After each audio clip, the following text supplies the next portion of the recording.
3 reasons to invest in dividend stocks. Some people do it for the sake of capital gain.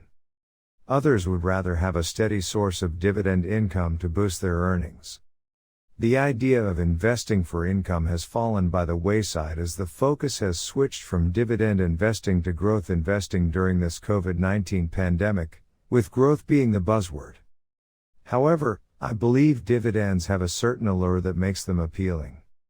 It's always enticing to sit back and relax at home or by the sea as a continuous stream of money is placed into your bank account. Here are 3 convincing reasons why dividend stocks should be a part of your financial strategy. The disadvantage of owning a growth stock portfolio is that it does not produce cash flow. This is the case since most high-growth stocks reinvest their earnings to expand their business even more. While some businesses may buy back stock on a regular basis, few are willing to pay dividends. While investors may enjoy watching stock prices rise as growth companies achieve new heights, retirees and those intending to retire have a more pressing need. This is a prerequisite for a consistent cash flow to assist us in meeting our daily expenses and necessities.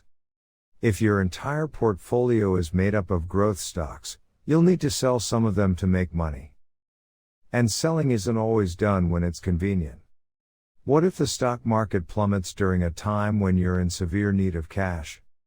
You'd be forced to sell some of your stocks at bargain basement prices.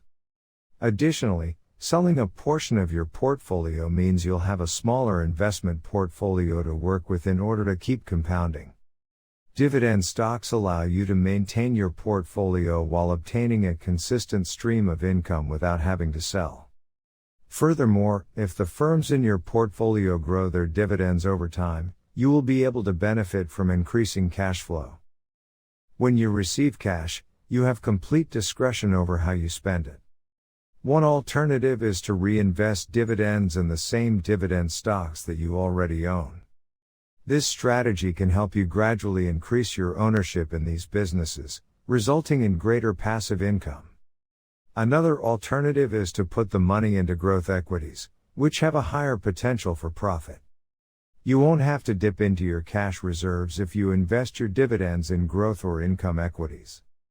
A third option is to use the dividend stream to pay for everyday costs while keeping the portfolio's value intact. Dividend-paying companies are often cash-rich and have a track record of generating consistent free cash flow.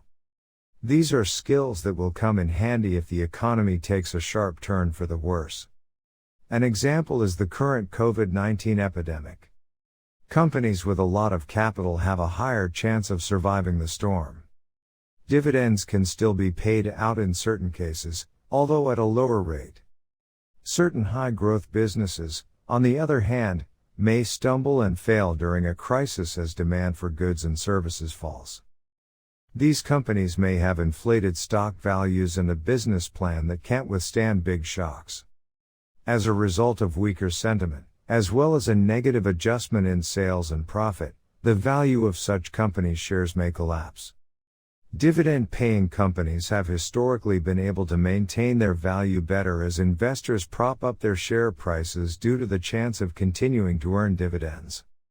There are 2 benefits to this. Your portfolio's value will fall less, allowing you to maintain the majority of your money, and you will still be able to make some passive income.